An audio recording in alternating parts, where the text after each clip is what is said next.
Also started my own YouTube page recently, guys. At Stealing Signals is the YouTube page, so go subscribe there if you want the free YouTube breakdowns. Been doing a lot of best ball content over there. So yeah. I was gonna say you're right in the thick of best ball summer, right? That's right. Tweet out that I'm going live and I'm going to make some picks, and everybody wants to hear what you're doing. We're going to talk about like that kind of, I don't know, the relationship between the guys we're targeting in best ball and how that's going to impact dynasty values over the next 6 to 7 months. But Adam Aizer, thank you for being here. Thank you for having reasonable trade discussions. I was on the clock. I'm just going to set the tone here for this trade, and then we'll get into it just right off the bat, because we know that Aizer's really busy. He can't be here for the whole show. He's got lots of other things to do. But I put in the league chat, 104 is available. I'd really like to get some sort of QB in the deal. And I'm not going to call anybody out, but I will say that the first 2 quarterbacks that I saw in trade offers were Kenny Pickett and Sam Darnold. I didn't get much better than that from Adam, but are you feeling good about trading for the 104? Yeah, I mean, I really wanted Neighbors. We're in a Superflex Dynasty league, and my best wide receivers are Stephon Diggs and Amari Cooper. I have Quentin Johnston, which, looks maybe like a terrible pick that I made last year. I have Gabe Davis. So I don't think I could win without a stud wide receiver. And this was an amazing wide receiver draft. And I wanted Neighbors. I really don't think if I was at 7, I moved up to 4. I don't think I would have been able to get Odunze at 7. That was the thing that was bothering me. It's like, if I stay at 7, can I get Odunze? I decided let's not even chance it. Odunze is about to go 5th, by the way, unless someone trades for the pick. The guy just said, I'm going to take him unless you make me a better offer. We have an untimed draft. So, yeah, I moved up. I gave up Trey McBride, 107, and Gardner Minshew to move up 3 spots and get Neighbors. And I also got Heath's 2nd-round pick, which is 23rd overall, 211. So I gave up 107, McBride, and Minshew for 104 and 211. Heath needs Minshew because he has Aiden O'Connell and he has Justin Fields and Ryan Tannehill. So he needs quarterbacks, and he'll be in good position to get McCarthy or May at 107. I think this works out for both of us. I love Malik Neighbors. I just think that eventually the Giants are going to have a better quarterback. I'm not going to win the league this year. I'm setting up for 2025 or beyond.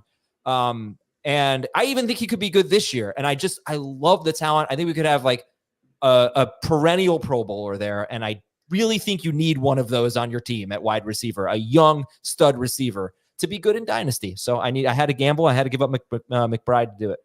I mean, you really sold that well. Like much.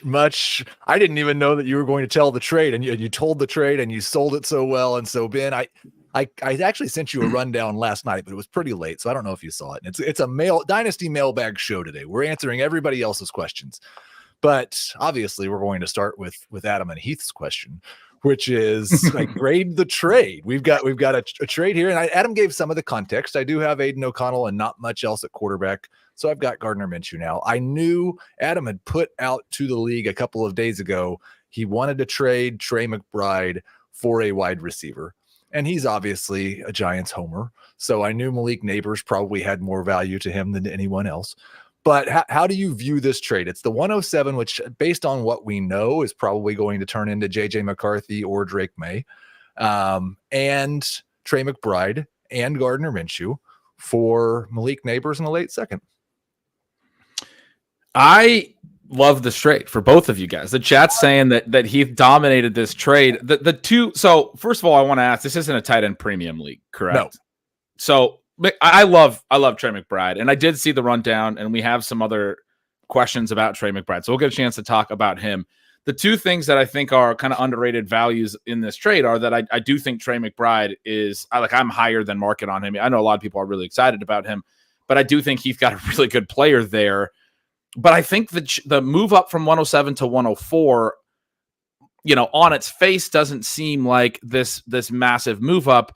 I think it's about a tip, like a round 1 value type of move up. I think the top 4 players in Superflex this year are already worth like 2 firsts. I mean, you have Caleb Williams, you have Jaden Daniels as a potentially massive point scoring player. The way that he can run and put up value as a runner, but also is a really good passer.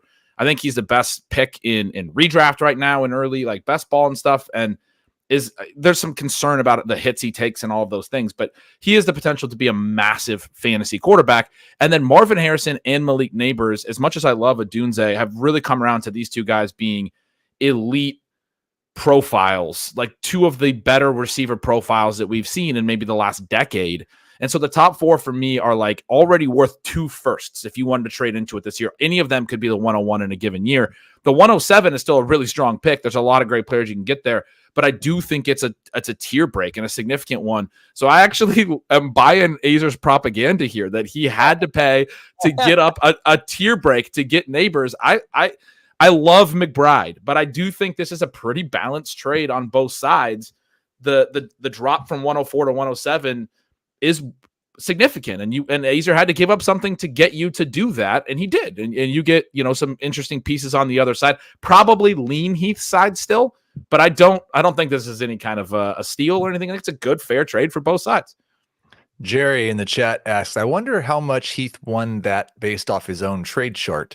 Ooh. We're not going to talk about that. When I'm negotiating, I try to get people to forget that I put out a trade chart because I don't want them to see my values. I generally try to go to like Dynasty League football and use their trade chart because there are different values in trade charts. I've been pretty open and honest about mine. I put mine together based on my own values.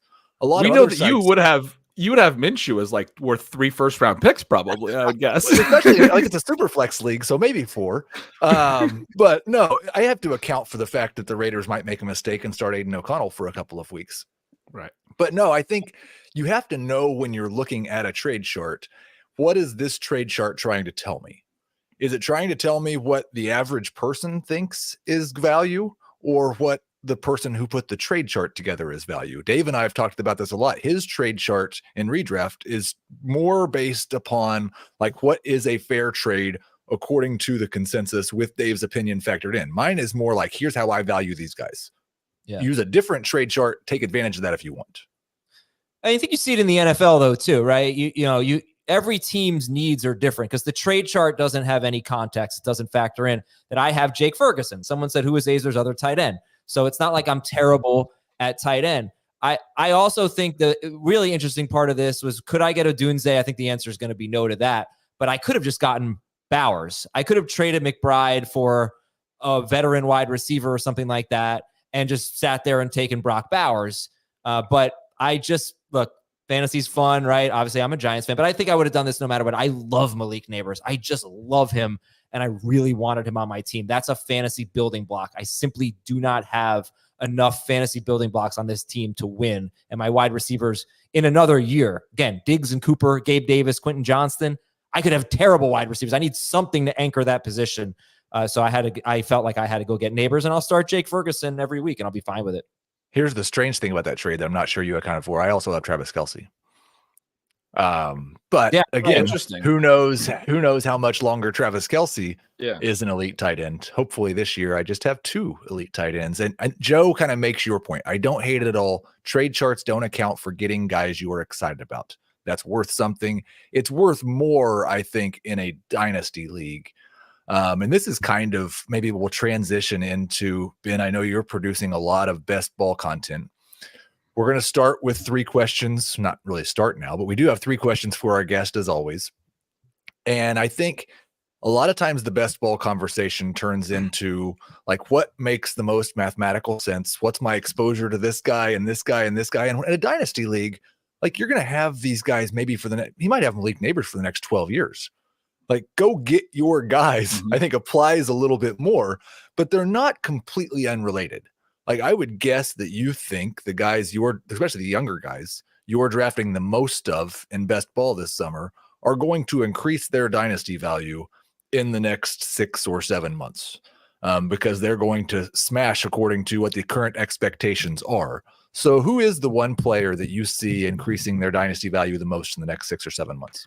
Yeah, and I think that's a great point. I think we get the allure of dynasty is this 12-year player, but you trade value is a thing. You do want to think about it. I think we would be well served to think about it on a smaller timeline and value some of those redraft type mentalities where if a guy's going to be really, really good in 2024, he's going to gain value, right? Like in most cases.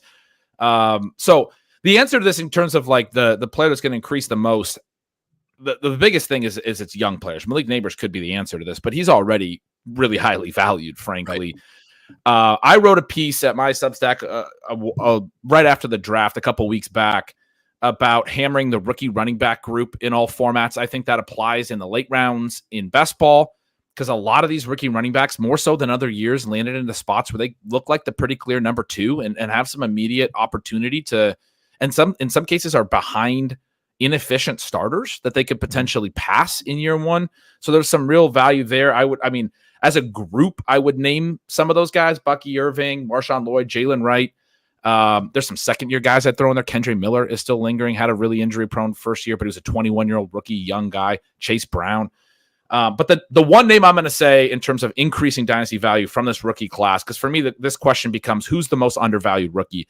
I'm going to say Xavier Worthy. I'm going to lean on your Chiefs fandom here. This is a guy who already had an incredible age-adjusted production profile before running the fastest 40 time in combine history. And I think a lot of people think he's just a speedster, but prior to putting up that speed, he was already a really strong prospect. They went ahead and traded up in the first round to get him. I know there's a lot of people that are scared off of, what happened with Sky Moore, all the hype on Mecole Hardman years ago, but this is a better prospect than those guys that the Chiefs acknowledged was a better prospect. They needed to go up in the first round to get him.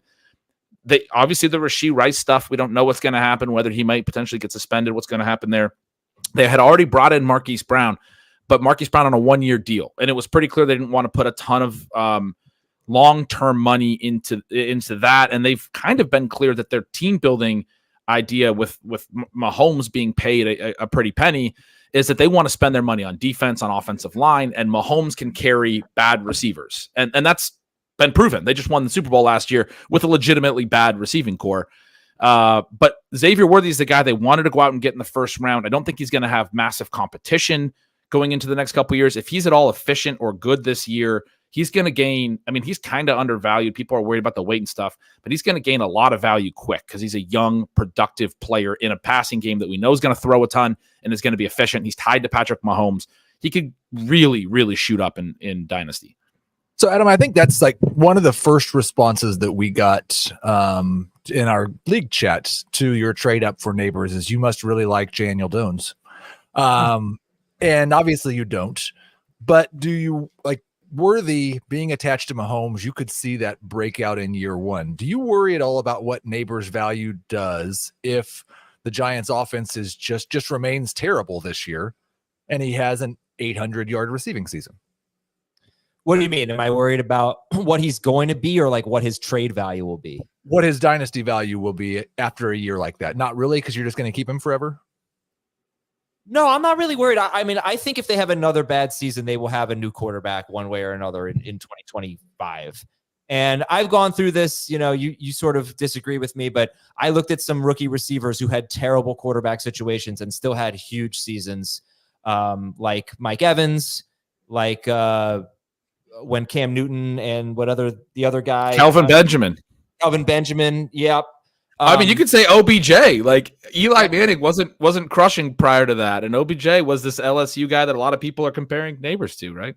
That's a great one. Yeah, that was one of the ones on the list too. So I actually think like Neighbors himself will probably give Daniel Jones career numbers. I'm just not really worried about. It's hard for me to find like great wide receiver. I guess DJ Moore. Like, DJ Moore is probably a great wide receiver who did not have a great fantasy career because quarterbacks held him back.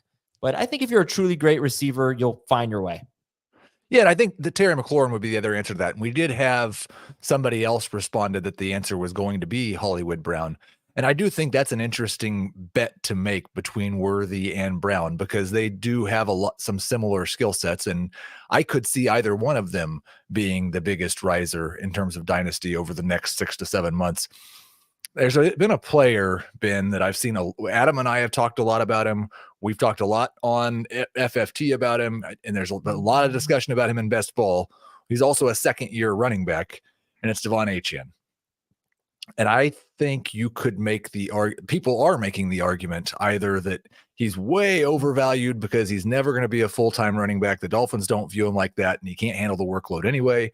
Or he's way undervalued because anybody who's that efficient gets more work, and I don't care about injuries. Where are you at on Achane right now in terms of dynasty? I'm at least holding. I'm probably trying to buy the fear about the injuries and those things because in reality, I think every running back has those concerns. I mean, yes, his size is an issue, but there are bigger backs that have had their careers derailed. I mean, like J.K. Dobbins was never a guy that was undersized, and we've just seen major injury after major injury derail a career of a guy who I think would have been a really good running back in the NFL if he could have stayed healthy. Yeah. And that's just one of the realities of the position, and it's tough.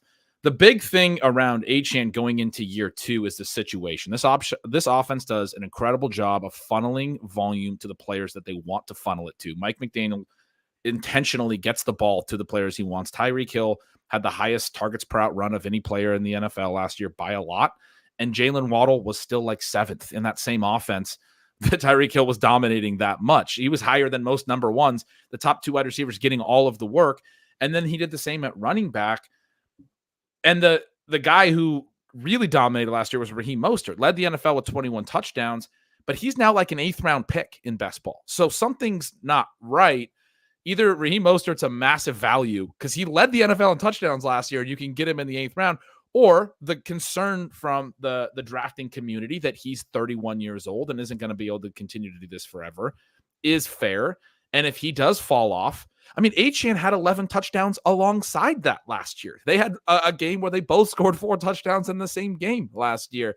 If Achane is able to stay healthy, there's 32 touchdowns for their lead 2 backs last year on the table, and the market isn't in on Mostert, right? So this is an offense you want to be buying, you want to be a part of. And what Achane showed us is that he can be efficient in it, but also that McDaniel likes him and is going to use him. I'm a little concerned about the health long-term, all those things, but I think he has a chance to just be a truly special running back scorer based on the way that this offense is so concentrated with everything. He could have a 20-plus touchdown season fairly easily. Right now, there's all these concerns about health and everything, but if he stays healthy and has that kind of year, I mean, I was just talking about this even with Dynasty, like it is a shorter year-to-year thing. People won't talk about his injury history next offseason if he stays healthy for 17 games and has that kind of year. They'll just say, this guy's incredible. We have to be in on him for the rest of his career. I think you can't be selling him just based on those kinds of concerns in this situation. So, Adam, we've got a little game that we play on this show sometimes. It's really creative. I tried to channel my inner Adam Aizer when I came up with it, and it's called Too High, Too Low, or Just Right. Mm-hmm. And so you mess up the rules every time, like me. No, there's no rules. Okay. So Ben said he's holding or buying. Achane's current price, according to June ADP on Dynasty League Football, is RB9. The 3 backs ahead of him are Travis Etienne, Kyron Williams, and Saquon Barkley. The 3 right behind him are Ken Walker, Jonathan Brooks, and Isaiah Pacheco. Is Achane too high, too low, or just right? I'm going to say he's too low. I would rather have him than Saquon Barkley in Dynasty. Yeah. Who are the The 3 behind him were Walker, Brooks, and Pacheco. Yeah, I definitely would rather have him in Dynasty than those guys. I would rather have Brooks. I know that. Okay, Barkley's too high. I don't know that Achane is too low, but Barkley's too high because I think I maybe would rather have Pacheco. No, I'm kind of in on Achane. Achane is so good, and McDaniel is so good, as Ben was saying. So I think like RB7 or 8. I think he's a little too low. I agree. McDaniel's so good for what we like. I think there's a really underrated chance that McDaniel's got 1 year left as the coach of the Dolphins. Yeah. Wow. No, Where do you think he's going? I think if they don't make the playoffs this year, he's on the hot seat. Oh, interesting. Yeah. No, I think that's a hot take. They haven't won a playoff game in 24 years. You see that? He sets the meeting times now for like 7:24, 10:24 because he's reminding everyone we haven't won a playoff game in 24 years. There's pressure in that. I think you're right. No coach. Very few coaches have like total job security, but right. I believe in Achane, and I definitely think you should go ahead of Barkley. But you had ETN a few spots ahead of him. That's a guy who missed his entire rookie season to a foot injury. Last year, the efficiency really waned down the stretch. The team is talking about pulling his workload back and using more of Tank Bigsby, who was so bad that Darren Johnson passed him as the backup. But they're basically like, we can't give ETN full work. And if you do look at the best ball, like ADP, Achane goes at the 2-3 turn. ETN goes in the 4th. Right. And he's older. He's a 25-year-old back. Achane's a 22-year-old. That makes that doesn't surprise me at all, because if you're if I'm looking at this from my best ball lens, and especially like I need to finish first out of 4 million people, well, Achane's obvious. Like, you don't care if he gets hurt. Yeah. You don't care if you finish 2,372nd. Like, you're trying to build and I think a lot of people playing Dynasty or redraft are a little bit more risk averse than people playing in best ball tournaments. But even if they were priced the same, ETN's 25, Achane's 22. So why would he be ahead of him in Dynasty if the redraft price was the same? You would think Achane would be ahead, and ETN has the injury history to his path. I mean, he missed a whole season with a foot thing that could come back. He had to have, I believe, the screw put in. I think the only thing in ETN's favor would be that we've seen that his team will give him the ball 20 times a game.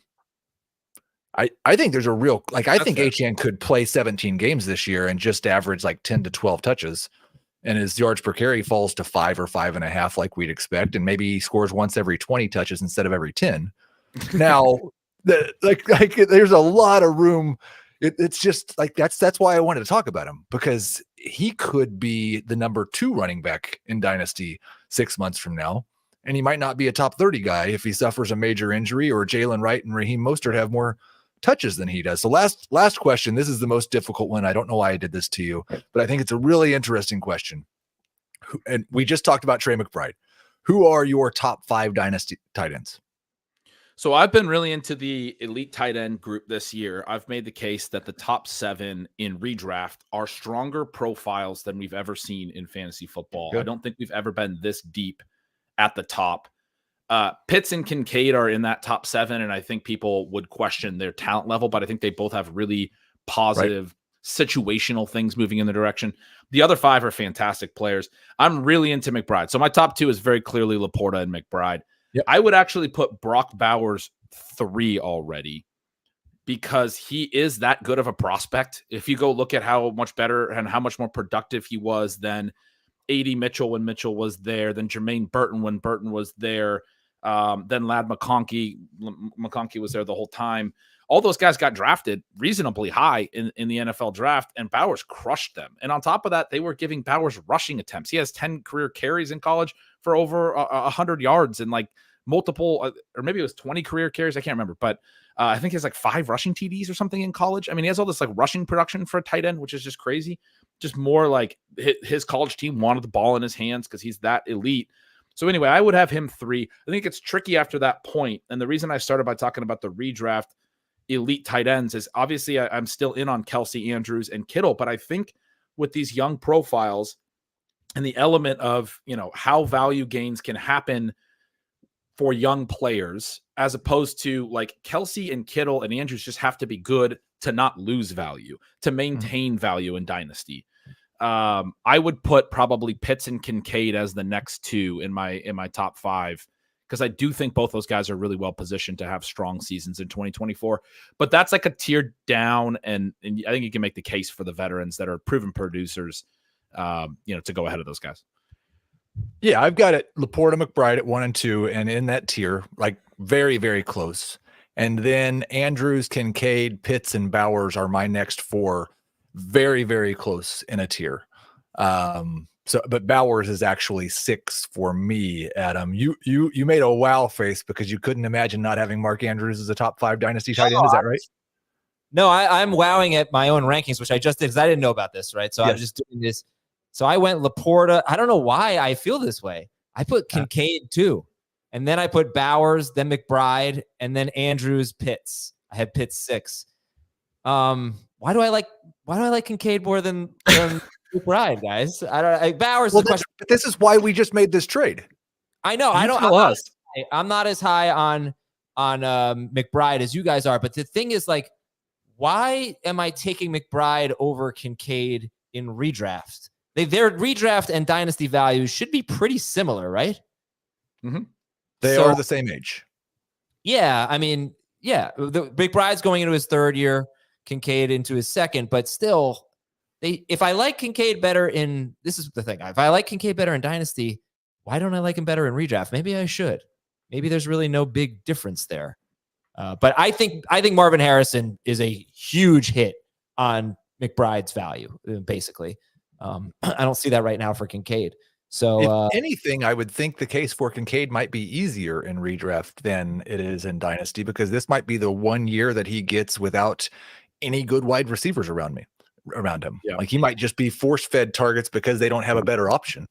That's right. But Adam, thank you for being here. You're actually here 10 minutes longer than I expected for you to be here, but I really appreciate it.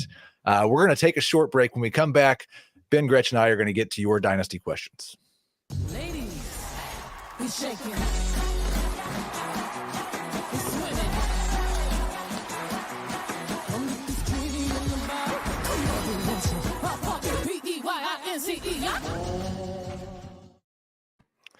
Man, what a great time for sports right now. Like watching that. And I know if you're listening to the podcast, you didn't see the YouTube commercial, but we've got some Caitlin Clark and Angel Reese coming up on Sunday. I was watching the Florida Panthers win game 2 last night. Celtics Mavs game 3 on Wednesday.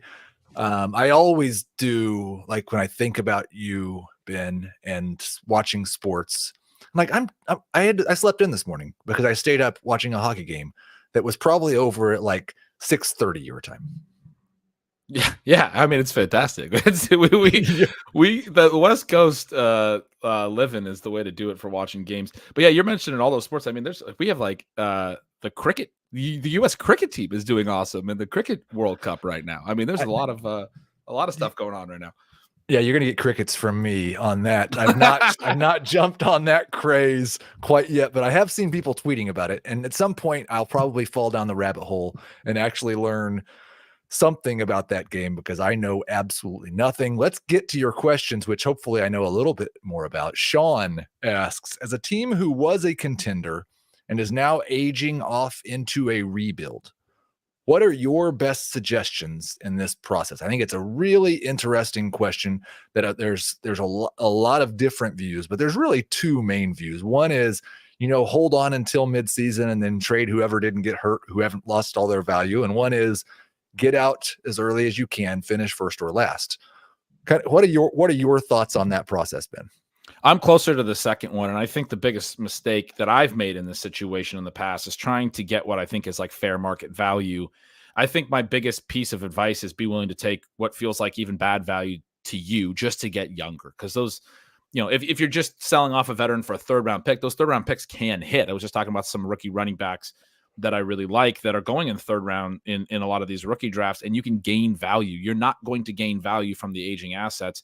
The bottom line is they have to, like I just said this with those tight ends, they have to be good just to maintain value. They don't shoot up in value at this stage. Everyone knows how good Travis Kelce is. He's just losing value even when he has good seasons because he's getting older each season. So those expiring assets don't do you any good when you're trying to rebuild. You really need to lean into the youth and the rebuild. And I think you need to sell off everything you can for whatever you can. Try to compile a ton of picks and let quantity be your friend and hope that you hit on some pieces that then gain a lot of value and start to rebuild the value on your roster. I think that's exactly where I am. Like the one exception might be if I can see that it's time, but I won it all last year. And I will push in to try. I think that's what it's all about, right? Is winning multiple years. But I think a funny story. You're playing for free that year, Right? Exactly. Our 14-team YOLO Dynasty League that we talk about a lot on this show. I traded Derrick Henry to Chris, I think 3 years ago or 2.5 years ago for a 1st and a 2nd, and everybody killed me because it wasn't enough. And I just tanked hard for 2 years in that league. And now I've got arguably the best team in the league, and we get into the rookie draft, and I made a trade with Chris and actually took Derrick Henry back, and he didn't get near as much for him. And I got a couple other veterans as a part of the deal, and everybody killed Chris because he didn't get enough for those veterans. But I think that's like whatever the value is what somebody in your league will pay for them. Right. And every week that you start Derrick Henry or on a lower level Raheem Mostert or Devonta Adams, like, is a week that their value might go to zero. It might just completely disappear, and more likely than not, it's at least going down. So I agree. Like, And even get if out you early. if you're not really contending, the other way I think you were going to go there with that sentence is every week you're playing them is weakening your draft position for the next year. I mean, there's an element of what good's it doing you to finish 6th or 7th? If those guys are good for you that week, they're not losing value, great, but they are also just making it so you can't get the 101, which, like, come next draft season, you'd prefer to be at the 101 or 102 because that can be a massive value gain. We're just talking about this year, the top 4 are all worth multiple firsts most seasons. Aizer had to give up Trey McBride to move up from 107 to 104. Like, you want to be in the 104 so you can get Trey McBride just to move back to the 107, right? Like, that's helpful. So question number 2, and it's a Trey McBride question. Danny asks, who is more valuable, Tank Dell or Trey McBride? And I am unreasonably high on both of these guys, so you're going to have to tell us what the answer is here, Ben Gretch. Well, I mean, and that's the thing. I'm definitely ahead of market on both as well. I think you look at Dell and look at the team building stuff again. They know they're in a rookie QB contract window and have a stud rookie QB, so you need to push forward. So they go and trade for Stephon Diggs, but they make it a 1-year deal, which I think tells you that when they have to pay Stroud, they know they can't pay all the receivers as well. We were just talking about this with the Chiefs. So Diggs is a luxury while you're underpaying CJ Stroud relative to his market value. When they extend him, they've already extended Nico. It's going to be Nico and Dell. I think they're telling you that these young guys are going to be with Stroud for a long time. And you have to love that for Tank Dell because was a very efficient rookie and CJ Stroud looks like an absolute superstar. Having said that, I think I'm taking McBride. I think there's some concern about McBride's rough first season, and then he also wasn't playing immediately last year. They were still playing Ertz over him a little bit, but he comes out in the second half of the year and looks like peak Gronk to me watching the games. I mean, I write him up in stealing signals. He was unguardable. He was a mismatch in every play. He was more physical than every DB after the catch because he's a tight end that can get downfield, and that's all in his profile. He was a really good producer in college. We thought he would be a good tight end. The only concern is he didn't hit right away. But I think we speak on both sides of our mouths because we talk all the time about tight ends have a hard time hitting as rookies, and we don't want to play him in redraft as much. And then when one breaks out in year 2, a young prospect who in year 2 has a 2+ yards per route run, he was better on a per route run basis than Laporta and basically across the board. Better in targets per route run, better in yards per route run. He was better in yards per target. In a worse passing environment, I would argue. Aizer made the point about Marvin Harrison. I actually think Marvin Harrison is a good thing for McBride because I think he's going to be the clear top 2, and I think he's going to draw some coverage away and allow McBride to operate underneath. Laporta is the one that I think is dealing with a lot more target competition, but Laporta's such a clear hit as a rookie. I think he still has to be your tight end 1. But you and I just agreed in the last segment that we would have these guys pretty close in the same tier. And I think McBride is right there with Laporta is the case that I'm making. And I think maybe in redraft, I think in Dynasty, I would have Laporta because I feel more confident in his floor and that he's going to be a really good player because he came out and hit right away as a rookie. In redraft, this season sets up for McBride to be the really big volume guy and the biggest ceiling at the position. I think I would rank McBride tight end 1 in redraft this year. And so for Dynasty, the impact of that is if he has the year I think he's going to have, if he has a 1,300-yard tight end season that's up there with the best tight end seasons of all time with Kelsey's best seasons and Kittle's best seasons, which I think is on the table for McBride this year, then he's going to gain even more value. And so I got to go McBride over Dell. But I like both these guys a ton. It's a tough question. I do have McBride just ahead of Dell. I also, in my projections, have Kelsey, McBride, and Andrews all within 1.5 points of each other. I've actually got Laporta 4th in the projections. And I think I've heard people talking about the Patriots offense and how we are going to get more tight end screens for Hunter Henry. And that was the thing that I'm not sure people noticed as much last year. Like the Cardinals' default dump off was dump it off to Trey McBride. More so than it was dump it off to a running back. And that comes from the same, like that's Stefanski Browns offense that's been 25% to tight ends, year over year over year as long as Deshaun Watson's not playing quarterback. So I do think that his role, like I think he's going to see a 20 to 25% target share, even if Harrison is able to earn 25 to 30% as we expect that he will. So I agree with you. I don't think that hurts him. Let's talk about a couple of second-year wide receivers. Loophead asks, do you think JSN and Flowers can challenge to be the number one target getters on their team? I don't know if this was necessarily a dynasty question, but I think it's still a worthwhile dynasty question. Either way, this year or in the future, do you still have hope that either one of these guys can be a true number one wide receiver?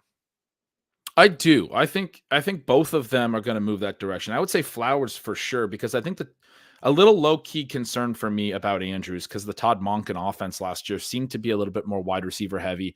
Andrews played out of the slot more than any other year of his career by a pretty healthy chunk.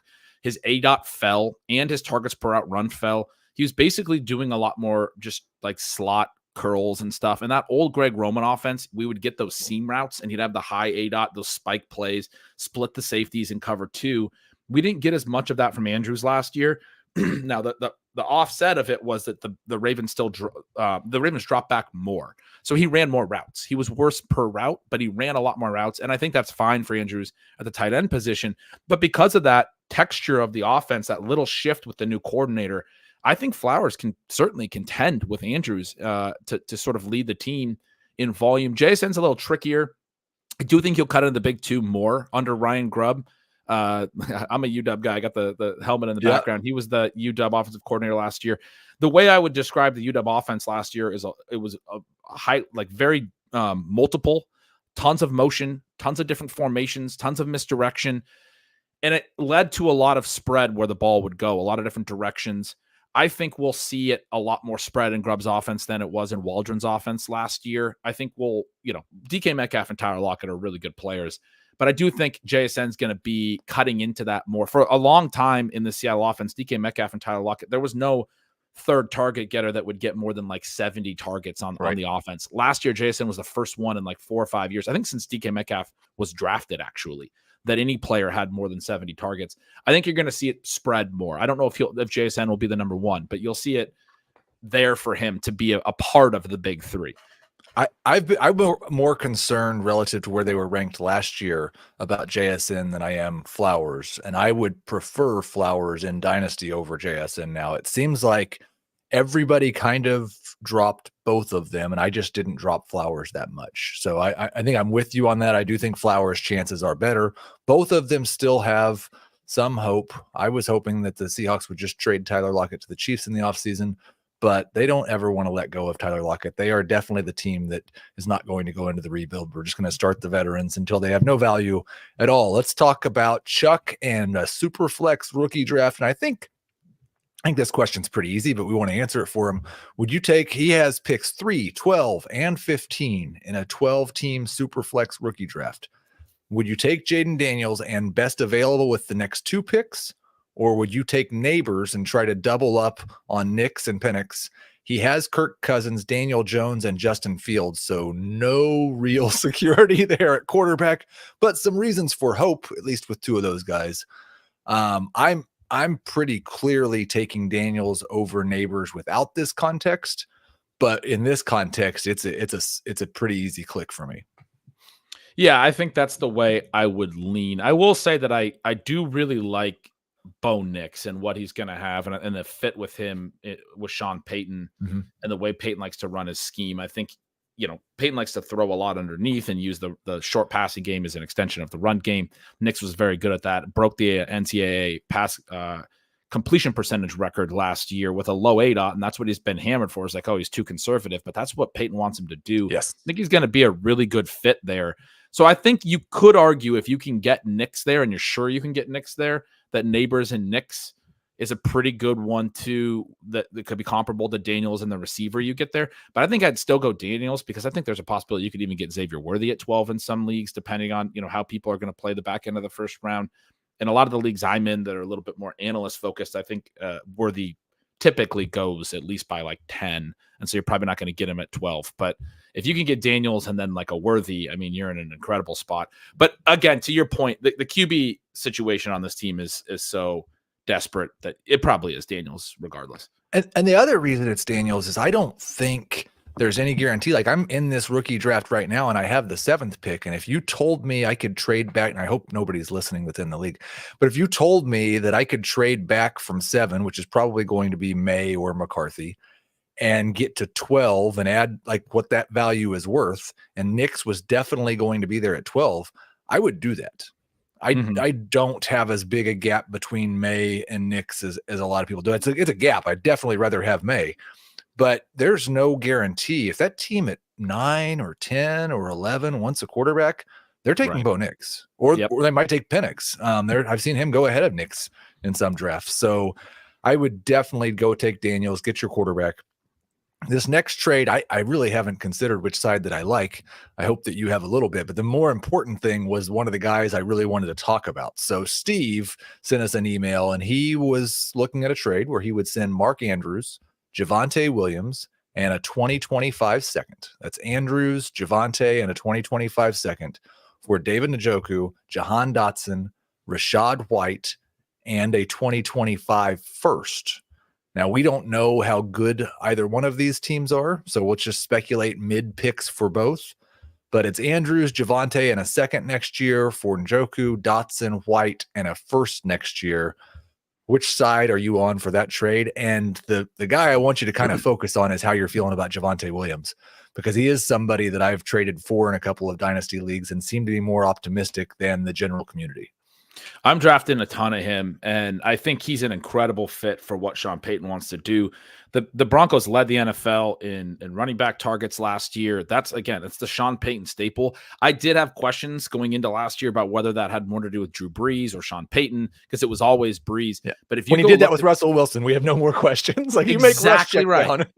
Exactly right. That was never Russell Wilson's game. And when you get Russell Wilson, a Russell Wilson offense to lead the NFL in running back targets, and then you draft Bo Nix, whose whole thing is he's willing to take, because Nix wasn't bad when he pushed the ball down the field. In fact, he was actually efficient down the field as well, but he just didn't try to push as much as other QBs will. He was more willing to take the high percentage underneath throw. If you go look at like the PFF stats, big time throws and turnover worthy plays, Nix had a lot lower big time throws, a rate of big time throws than most of the other top prospects, but he also had an astronomically low 5 turnover worthy plays all season. Those two things are going to come together. Like Michael Penix led, I think, all of college football in big time throws, but also had a lot more turnover worthy plays because of that aggression. It's going to lead to some turnover worthy plays.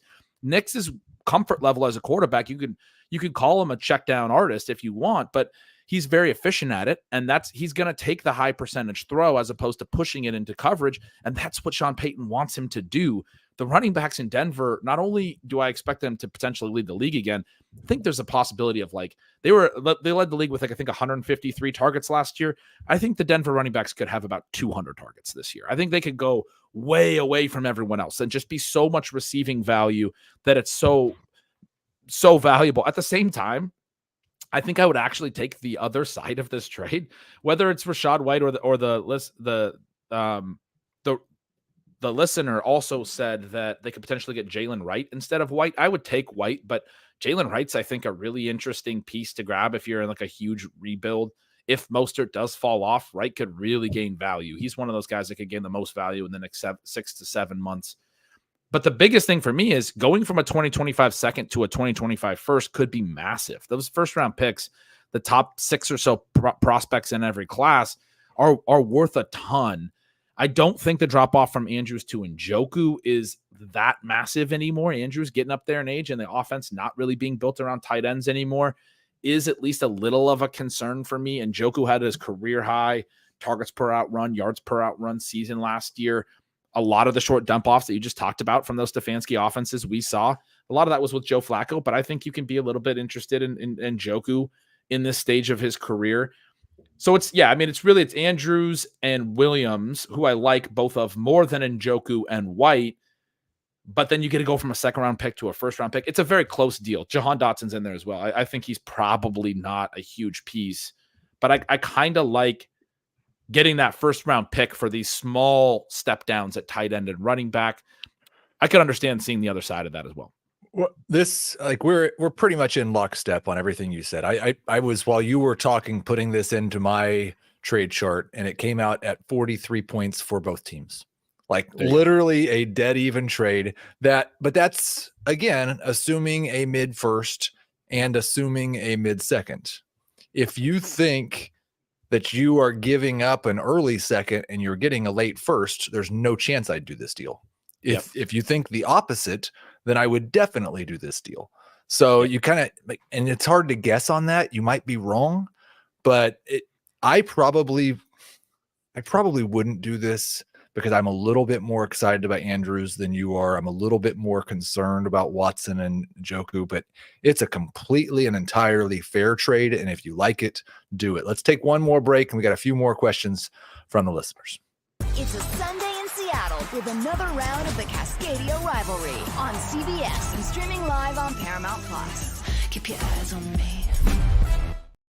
Now, this next trade is exactly the type of trade that I like to see. It's one team going all in. It's another team that's rebuilding. I have not put it in the trade chart. I'll do that while you're breaking it down and see if it's actually a good trade. But this is how I like to see trades get done. The contender in this deal, it's an email from Stan, is receiving Christian McCaffrey, Derrick Henry, Aaron Jones, and Stephon Diggs. That's CMC, Henry, Jones, and Diggs. Go win a championship. The rebuilder gets Kyron Williams, Tank Dell, 110, and a second next year. So, you're getting, I don't know. My first thought on this deal is if I'm making this trade, I would hope that I've got somebody else that wants Kyron Williams. Because I would much rather be making this trade, getting another pick in place of that, or getting a wide receiver in place of that. I don't want to acquire running backs when I'm rebuilding, especially not fifth round running backs. But that aside, how do you feel about this trade for both parties? Well, they're also sending 3 aging running backs, right? Christian McCaffrey is the youngest player they're sending. Derrick Henry and Diggs are both on the wrong side of 30. Aaron Jones is 29. McCaffrey is 28. I think if you're a rebuilder, this is exactly the kind of trade that I want you to make. I was talking about this earlier in the show where I want you to get as young as you possibly can and take what you can get out of it. You get a 110 this year, a second next year, you get Tank Dell. I agree with you that Kyron's probably not the right piece for a rebuilder, but it's a lot younger of a running back and an easier one to move on his own. Sometimes it's really hard to move like a Derrick Henry on his own or an Aaron Jones on his own. But when you package it like this, you can send a lot of these guys and get reasonable value back, but it also accomplishes like 4 goals in once, because I think you should be trying to trade all of these guys, including Christian McCaffrey. If you're a rebuilder, you don't really have the need for him. He's the one for the contender that I think has the longest lifespan still coming. Like I think Christian McCaffrey can be very good for a few more years. I think that's true of Stephon Diggs also, actually. Henry and Jones are 2 that we could just see go to 0 this year, right? I mean, it's a scary proposition in Dynasty to be acquiring 29, 30-year-old running backs. Although, I mean, if anybody's going to buck that trend, I think Derrick Henry's one of those guys. Like he's a unique physical type of player. Those types of players can sometimes play longer than you would expect. They're the outliers, right? So I don't really hate this trade from the contender side, but I do love it from the rebuilder side. I think you're getting so many pieces that should only hold or gain value. The contender side is getting a lot of pieces that should only hold or lose value. And so there's a lot of risk associated with that. If they do go win the championship, it'll be worth it. But 3 running backs, 3 aging running backs as the core of this trade. At the same time, they didn't give up an insane amount. The 110 and a second next year isn't a ton of draft capital. It's Tank Dell and Kyron otherwise. And so, I mean, I think it's a reasonable, you get CMC in the deal for the contender, right? Like it's a reasonable go win now trade. But I love it from the rebuilder's perspective. This is the type of deal you should be trying to make. You should be sending off your aging pieces and getting what you can in return. Yeah, I'd probably go A+ for the rebuilder, B- for the contender. And one thing I talk about a lot is if I'm going to try, like I told you, I just traded for Derrick Henry a month ago. And Devonta Adams was in that deal. I traded for a couple of old players, but I felt like I got a discount. And I think if you're trading for veterans in May or June or really even July, I need to get a discount. If we get to October and these guys are all still healthy, then I'd probably feel a little better about it because their odds of being healthy when I actually need them are significantly higher. But so I don't think you got a discount from the Contenders' point of view. I think you kind of paid full price, but still, if I'm trying to win a championship, I would much rather have the 4 players you got than what you gave up. So it's not a loss. It's just not as big a win as it was for the rebuilder. We've got a question from, it took me forever to figure out what this Twitter handle was, and now I love it. It's MVP ARSB, which is outstanding. Like, especially if he goes out and, breaks a couple records and wins an MVP, although I don't think they allow wide receivers to do that. How would you rank Devonta Smith, Nico Collins, DK Metcalf, and DJ Moore in Dynasty? It's Devonta Smith, Nico Collins, DK Metcalf, and DJ Moore. I think I'm probably lower than consensus on at least 2 of these guys, maybe 3 of them. How would you rank these 4? I think Nico would be first for me fairly clearly after the huge contract. He had a 3+ yards per out run. Anything over 2+ is a really, really strong season.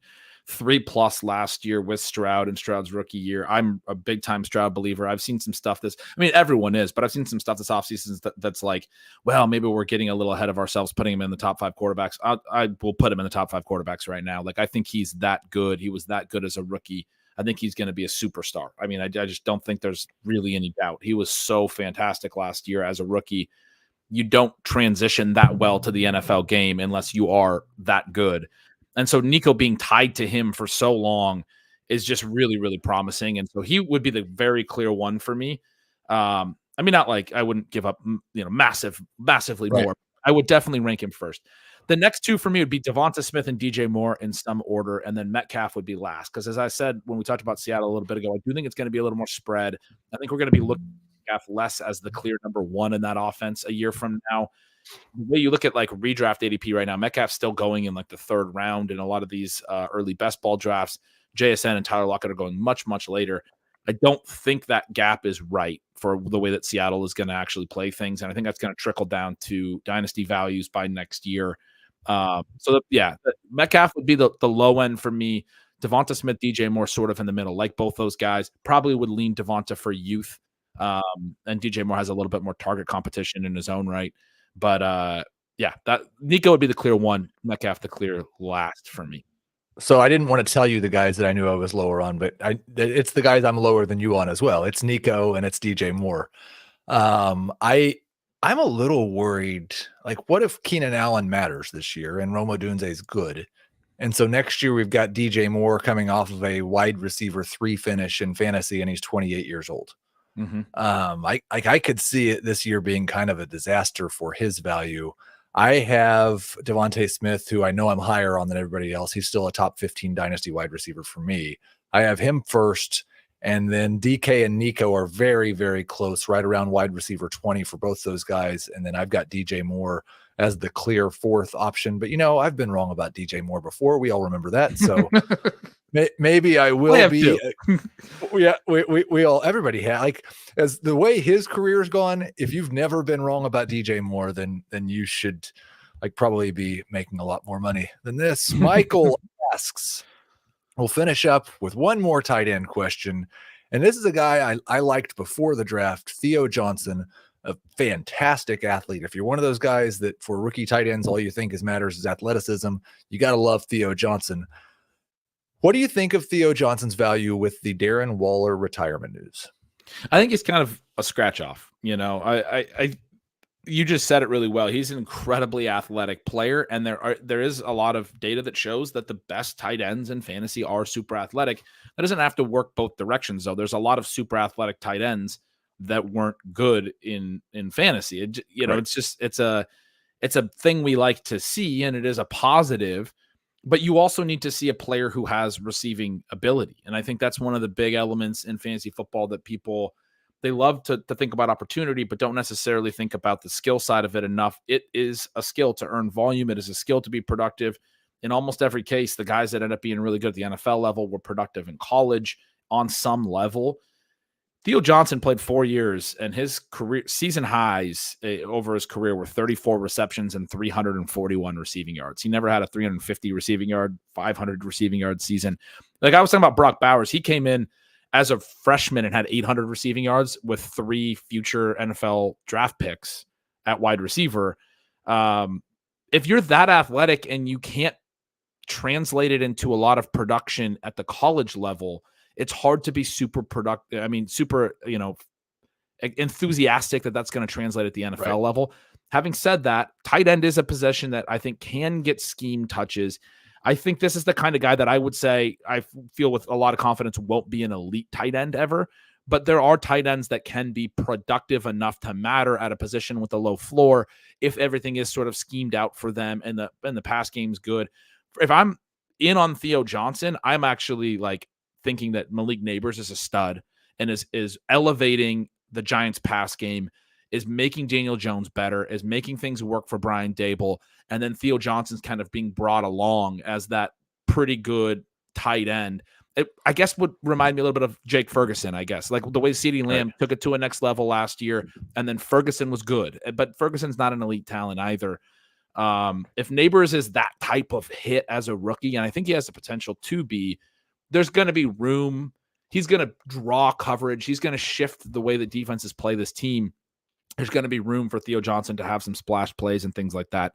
But I mean, I think it's hard to get too excited about a player who had so little production in college, even one as athletic as him, because the question just has to be, why didn't you use that athleticism to produce more at the lower level? Yeah, he's my tight end 4 in this class right now. Would prefer Bowers, Ben Sinnott, and Jatavian Sanders. I do think like we had a Chigokonkwo moment where his value increased. And I've got him on a couple of dynasty benches still, where his value really increased because of really not that much production, just some like a couple of good games and some really cool looking plays. I could see Theo Johnson having a moment like that, to where I'm pretty satisfied using a 3rd round rookie pick on him and thinking I might be able to make a profit halfway through this year based on a couple of good games because of that athletic profile. But I agree with you. I don't think he's ever going to be like could he have a top 12 tight end season? Absolutely. Is he going to do that 3 or 4 years? Probably not. Ben, I really appreciate you coming on today. Always enjoy talking to you. Tell everybody one more time where they can find you. Yeah, the newsletter is bengretch.substack.com. The YouTube channel is youtube.com/@stealing-signals. Go subscribe. Stealing Bananas podcast with Sean Siegel, the Ship Chasing podcast with Pete Overzet and Pat Carrain. Yeah, I'm around. You'll find me on Twitter @yardspergretch. I'll be tweeting out all these types of things that I'm doing. So, yeah, that's it. And we do have a second Dynasty show this week on Friday at 11 a.m. Eastern. We'll have McNamara Dynasty on. Some really good Dynasty thoughts from him coming on Friday. We will talk to you on Friday.